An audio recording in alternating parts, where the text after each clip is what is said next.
Social worker Ilyas شمسی نے ایک ویڈیو پیغام جاری کیا۔ اس موقع پر انہوں نے کہا کہ کامیاب ذات سروے کے لیے مسلم تنظیموں نے Congress leader Rahul Gandhi M P اور تلنگانہ کے وزیر اعلیٰ ریونت ریڈی کا شکریہ ادا کیا ہے۔ دیکھیے سوشل ورکر الیاس شمسی کا اس ضمن میں مزید کیا کہنا ہے۔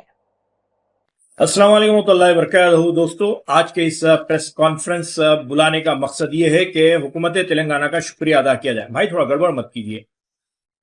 دوستو، میں اس موقع پر ریاست تلنگانہ کی حکومت اور خاص طور پر سی ایم ریونت ریڈی اور سب سے پہلے شری راہل گاندھی، ملکارجن کھارگے جی کا اور کے راجو کا بھی شکریہ ادا کروں گا کہ انہوں نے کاسٹ سروے کروا کر ریاست تلنگانہ میں رہنے والے بی سیز کو بہت بڑا فائدہ پہنچایا ہے۔ 3.5 کروڑ کے اوپر رہنے والے تلنگانہ کے باشندوں کے لیے آندھرا پردیش اور کرناٹکا میں ہونے کے بعد تلنگانہ میں بھی اس سروے اور باضابطہ اسمبلی کے اندر اس بات کا ریزولوشن پاس کرنا اور مرکزی حکومت سے اس بات کی اپیل کرنا کہ اس طرح کا کل ہند سطح پر سروے کیا جائے، یہ ایک تاریخی قدم ہے۔ واضح رہے کہ 50 دن تک ڈور ٹو ڈور کاسٹ سروے چلا، جس کے اندر تقریباً 1 لاکھ سے قریب انیومریٹرز نے 9 نومبر سے لے کر 25 دسمبر تک تقریباً 57 کوسچنز اور 7,000 کے قریب ڈیٹا انٹری آپریٹرز نے اپنی رات دن کی محنت کے ذریعے یہ ثابت کر دیا کہ ریاست تلنگانہ میں کانگریس کی حکومت نے اپنا جو وعدہ کیا تھا اس وعدے کو نبھایا۔ واضح رہے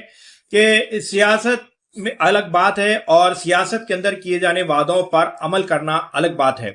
سیاست تو ہر پارٹی کرتی ہے، لیکن کانگریس پارٹی نے جو اپنی سیاست کی ہے ویلیو بیسڈ سیاست کی ہے۔ پہلے بھی میں یہ بات آپ کو بتا دوں کہ 2004 سے پہلے جو وعدہ کیا گیا تھا ریزرویشنز کو لے کر، خاص طور پر مسلم ریزرویشنز جسے بعد میں تقریباً سوشل ایجوکیشنلی بیکورڈ کلاسز کے طور پر 4% ریزرویشن دیا گیا تھا۔ میں آگے آپ کو اس کی تاریخ سے بھی واقف کرواؤں گا۔ سب سے پہلے ابھی جو سروے ہوا اس سروے کے اندر یہ بات سامنے نکل کر آئی ہے کہ تقریباً 56.33% کے قریب بی سی ہے، جس کے اندر مسلمان 10.8%، جو کہ سوشلی اکنومیکلی بیکورڈ بنیادوں پر، یعنی 35,76,578 ایسے مسلمان پائے جاتے ہیں۔ اور اس کے ساتھ ساتھ او سی کے اندر بھی تقریباً ٹوٹل جو مسلم پاپولیشن جو تلنگانہ کے اندر پائی جاتی ہے، جس میں او سی مسلم 8,80,424 یعنی 2.48%، یعنی ٹوٹل مسلمانوں کی آبادی 44,57,912 یعنی اوورال 12.56% پائی جاتی ہے۔ اس بات کا اس سروے کے اندر سامنے نکل کر آیا ہے۔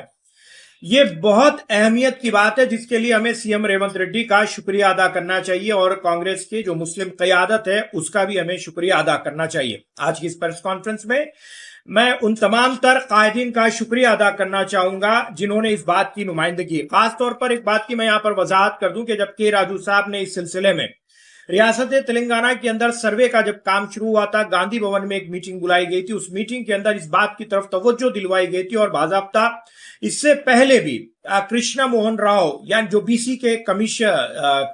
سی کمیشن کے چیئرمین ہوتے ہیں، ان کے پاس محمد علی شبیر نے باضابطہ نمائندگی کی تھی اور بی سی کالم کے لیے بھی نمائندگی کی تھی۔ اور گاندھی بھون کے اندر سٹیک ہولڈرز کے لیے جب میٹنگ بلائی گئی تھی، اس میٹنگ کے اندر فہیم قریشی، نظام الدین کے ساتھ ساتھ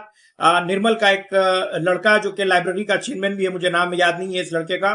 اور میں اس میٹنگ میں موجود تھا اور ماجد شتاری تھے، اور الحمدللہ میں نے وہاں پر یہ بات اس میٹنگ میں رکھی تھی۔ اور راہل گاندھی جب سٹیک ہولڈرز کی میٹنگ لینے کے لیے حیدرآباد سکندرآباد گاندھی سینیٹری میں آئے تھے، تو اس وقت وہاں پر بھی بات رکھی گئی تھی اور ریاست کے تمام تر مسلمانوں نے پرزور انداز میں اس بات کا مطالبہ کیا اور مسلمانوں کی اس نمائندگی کو قبول کرتے ہوئے اپنا وعدہ پورا کیا گیا۔ یہ بات ضروری اس لیے ہے، میں اس بات پر اپنی توجہ آپ حضرات کو مبذول کروا دوں، ضروری اس لیے کہ اس کے لیے تھوڑا تاریخ میں آپ کو جانا پڑے گا۔ تاریخ یہ ہے کہ 1994 کے اندر کوٹلا وجے بھاسکر ریڈی جس وقت سی ایم تھے، اس وقت پہلے مسلمانوں کی نمائندگی محمد علی شبیر اس ٹائم پہ منسٹر تھے، تو ایک جی او ایم ایس 30 آیا تھا جس میں تقریباً 14 کے قریب بی سی کے کلاسز تھے، اس میں مسلمانوں کو انکلوڈ کرنے کا مطالبہ کیا گیا تھا۔ اس کے بعد جسٹس پٹو سوامی کمیشن بھی ڈالا گیا تھا، لیکن کانگریس الیکشن ہار گئی تھی۔ لیکن 2004 میں 5% ریزرویشن کا وعدہ کیا گیا تھا، جو کہ جی او ایم ایس نمبر 33 اس بعد میں ہائی کورٹ کے اندر چیلنج کیا گیا، پھر اسے ایکٹ بنایا گیا، پھر اس ایکٹ کو بھی چیلنج کیا گیا، پھر اس کے بعد اے پی کمیشن فار بیکورڈ کلاسز اور پی ایس کرشنن کے رول کو بلایا نہیں جا سکتا، جن کے اپنے کوشش کے ذریعے میں 4% ریزرویشن ملا تھا، اور socially educationally backward classes for Muslim ordinance 2007 کے اندر آیا تھا، جس کے اندر